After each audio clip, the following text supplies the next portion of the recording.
इस साल दक्षिण पश्चिम मानसून देर से आया।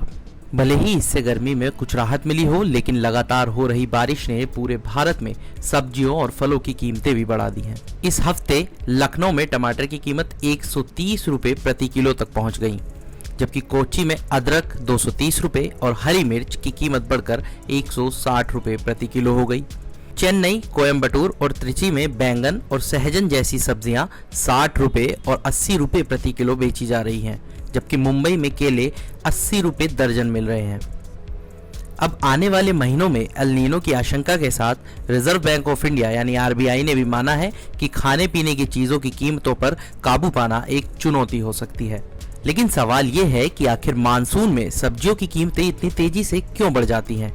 तो आइए जानते हैं इसका जवाब। आमतौर पर दक्षिण पश्चिम मानसून भारत में जून में आता है और सितंबर तक रहता है।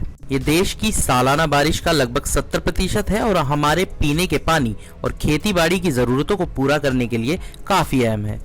लगभग आधी आबादी डायरेक्ट या इनडायरेक्ट तरीके से इसी सेक्टर पर निर्भर है। आरबीआई के अनुसार सिंचाई के बुनियादी ढांचों का काफी तेजी से विस्तार हुआ है, जिससे भारत की मानसून पर निर्भरता कम हो गई है। फिर भी 2022 में कृषि और किसान कल्याण मंत्रालय की तरफ से जारी आंकड़ों पर नजर डाली जाए तो देश का लगभग 50% बोया गया क्षेत्र अभी भी मानसून की बारिश पर ही निर्भर करता है। इसमें सबसे ज्यादा मुश्किल वाली बात यह है कि पिछले कुछ सालों में पूरे देश में मानसून अनियमित रहा। इसे ऐसे समझें, इस साल भारतीय मौसम विज्ञान विभाग के अनुसार जून के आखिरी हफ्ते तक भारत में बारिश में कुल मिलाकर लगभग 23% की कमी थी, लेकिन यह डिस्ट्रीब्यूशन बराबर नहीं था।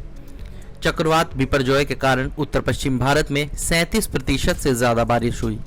दूसरी ओर मध्य भारत में 35% और दक्षिण प्रायद्वीप में 45% कम बारिश हुई। अब बात करते हैं टमाटर के दाम पर। ज्यादातर फल और सब्जियां जलवायु यानी कि क्लाइमेट को लेकर संवेदनशील होती हैं। यही कारण है कि हमें उनकी कीमतों में उछाल देखने को मिल रहा है। उदाहरण के लिए सबसे पहले गर्मी का असर टमाटर पर पड़ा, जिससे फसल सूख गई और मुरझा गई। मई में बेमौसम बारिश ने राजस्थान, उत्तर प्रदेश और हरियाणा में उपज को नुकसान पहुंचाया। जून में कर्नाटक में भारी बारिश का असर फसलों पर भी पड़ा, जिससे सप्लाई प्रभावित हुई। International food policy research institute south Asia के senior research fellow Anjani Kumar ने कहा, भारी बारिश फोटोसिंथेसिस एक्टिविटी को कम करके मेटाबॉलिज्म और एंजाइमेटिक एक्टिविटी को बदलकर उपज और उपज की क्वालिटी को प्रभावित कर सकती है। कुमार ने आगे कहा, इसने सेब, नाशपाती, आड़ू और प्लम जैसे फलों को भी प्रभावित किया है। उपज कम हो गई है और क्वालिटी खराब, और बगीचों में बीमारियां फैल गई हैं। देश के कुछ हिस्सों में बाढ़ के कारण किसानों के लिए फलों और सब्जियों को खेतों से बाजार तक ले जाना भी मुश्किल हो गया है। उदाहरण के लिए चक्रवात बिपरजॉय के कारण राजस्थान में भारी बारिश हुई, जिससे फसलें नष्ट हो गईं, इसलिए वे स्थानीय बाजारों तक कभी नहीं पहुंच पाई। सप्लाई चेन में इस रुकावट के कारण टमाटर, हरी मिर्च, करेला, नींबू और अदरक जैसी सब्जियों की उपलब्धता कम हो गई, जिससे उनकी कीमतें बढ़ गईं। अब बात करते हैं कि आखिर कैसे इस पर मौसम का असर पड़ा है। होता यह है कि सब्जी उत्पादन के नजरिए से भारत के सभी क्षेत्र समान रूप से महत्वपूर्ण नहीं है। अब जैसे कि आंध्र प्रदेश और कर्नाटका देश के टमाटर के शीर्ष उत्पादकों में से एक है, यानी कि टमाटर की फसल आंध्र प्रदेश और कर्नाटक में सबसे ज्यादा होती है। अब अगर इन राज्यों में मौसम या किसी दूसरे कारण से फसल को नुकसान होता है तो इससे तुरंत कमी हो सकती है और कीमतें बढ़ सकती है। अशोक ट्रस्ट के एनवायरनमेंट एंड डेवलपमेंट सेंटर में पीएचडी फेलो श्रीनिवास बिडकर कहते हैं, प्रोडक्शन सप्लाई जमाखोरी की समस्या के चलते ज्यादातर उपभोग की जाने वाली जरूरी सब्जियों की कीमतें बढ़ेंगी, जो हमारी दैनिक पोषक तत्वों की जरूरत को पूरा करने के लिए काफी जरूरी हैं।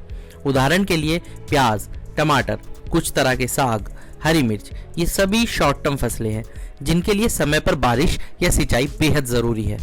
फलों में मुझे लगता है कि मानसून में देरी के कारण केले की कीमतों में भारी उछाल आ सकता है। बात करते हैं चावल, इलायची, सोयाबीन के प्रोडक्शन की।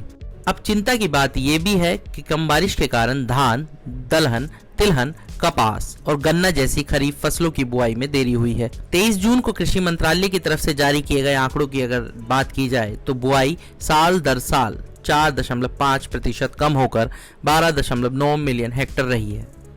देरी और हल्के मानसून ने पश्चिम बंगाल, तमिलनाडु, आंध्र प्रदेश और झारखंड की धान बेल्ट में चिंता पैदा कर दी है।